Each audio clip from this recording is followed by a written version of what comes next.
It happened in an instant. The silence of eternity was shattered by a scream that tore the cosmos apart. We are told that a third of the stars fell from the sky, but these weren't stars, they were soldiers.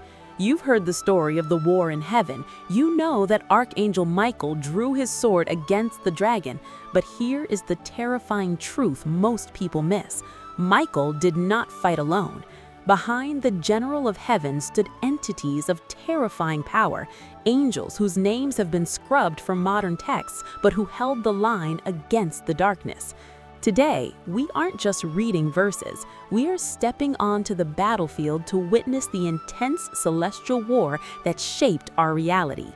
Welcome back to the channel. Today, we are decoding the most violent event in spiritual history, the expulsion of Lucifer, Satan cast out of heaven. When we look at the book of Revelation explained, specifically chapter 12, we see a summary, and there was war in heaven. Just a few words to describe a cataclysm that shook the foundations of existence, but a war isn't fought by one hero. While Archangel Michael led the charge, the ranks of the host included warriors like Uriel, the fire of God, and Ragiel, the angel of justice, names often hidden in the Apocrypha but essential to understanding the full scope of this spiritual warfare. This video is going to take you deep into the tactics, the hidden generals, and the metaphysical violence of that day.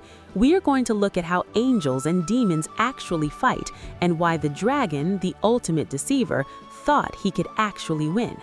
If you are ready to see the unseen, hit that like button to help this video rise in the algorithm, and let's enter the war room. To understand the war, you must understand the enemy. In Revelation, he is the great dragon, the ancient serpent, but before the scales, he was light. The rebellion wasn't a sudden tantrum, it was a calculated coup. The dragon in Revelation represents the ultimate corruption of power. Imagine an entity with the authority to command a third of the angelic host. This wasn't a small skirmish, this was a civil war within the perfection of the throne room. The dragon's weapon wasn't a physical sword, it was pride, and more specifically, the lie. The first weapon of war ever forged was a lie. He convinced millions of eternal beings that they could transcend their creator. The atmosphere in heaven shifted from harmony to dissonance. The stars that the dragon swept away with his tail were high-ranking principalities. When the war began, it wasn't just monsters versus angels, it was brother against brother. It was the loyalists against the defectors. The sheer psychological horror of this moment is often overlooked. The loyal angels had to look into the faces of their friends and see the darkness of the dragon reflected back.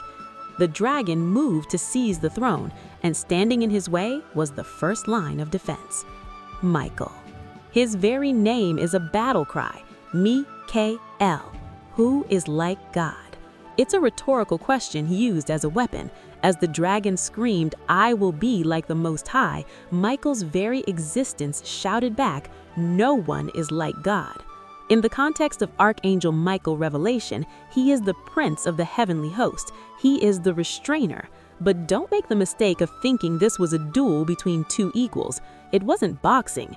Michael's role was strategic command. He organized the resistance against the greatest intelligence God had ever created. Remember, Lucifer was the seal of perfection, full of wisdom. Michael had to outmaneuver the smartest being in existence.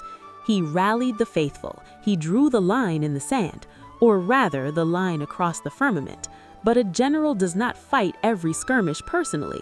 While Michael engaged the dragon directly, the flanks were held by angels that history has largely forgotten, angels who specialize in judgment, fire, and order. This is where the history of the war in heaven explained gets truly fascinating.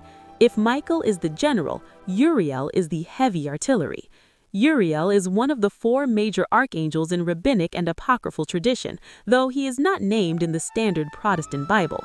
His name means the fire of God, or God is my light. In the heat of the celestial battle, while Michael held the center, tradition suggests Uriel commanded the forces of divine illumination.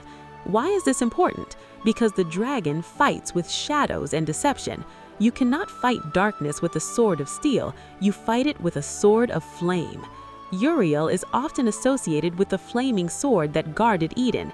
In the war in heaven, he represents the absolute burning truth that incinerates lies. Imagine the dragon weaving a complex web of deception to confuse the loyal angels, only for Uriel to step forward and burn the web away, revealing the rot. Uriel is the distinct clarity of God's wrath. He does not negotiate. In the book of Enoch, Uriel is the guide who shows Enoch the depths of the underworld, the prison of the fallen angels. It is fitting then that in the Great War, Uriel was likely the one driving the rebels toward the edge, preparing them for the pit.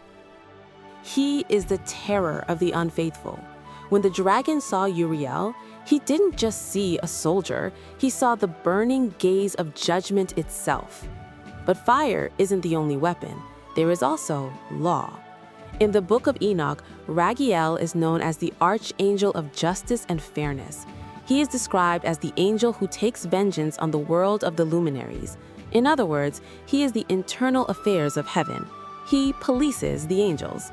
Why is Raguel crucial to the war in heaven? Because the dragon's rebellion was a crime. It was high treason. Raguel acts as the executor of the divine verdict. While Michael pushed them back and Uriel burned through their defenses, Raguel is the one who enforced the decree of expulsion. He represents the restoration of order. The dragon thrives on chaos or disorder. Raguel is the antithesis of chaos. And we cannot forget Sariel, sometimes called the angel of death or the one who watches over the spirits of the sinful.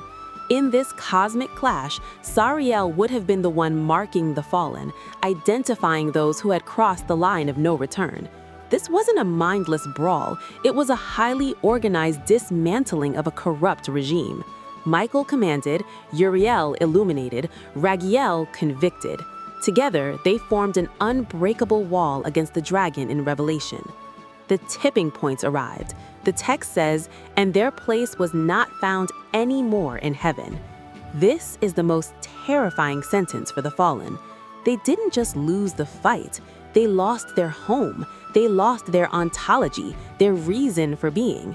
Michael and his hidden vanguard broke the dragon's line. With a force that registered as lightning across the universe, Satan was cast out. He fell like lightning from heaven. The silence of the celestial realm returned, but it was a heavy silence. The war was won, but the enemy was not destroyed, only displaced. And that is where the story turns to you. The war in heaven ended, but the war on earth began. The scripture warns, "Woe to the inhabitants of the earth and of the sea, for the devil is come down unto you, having great wrath."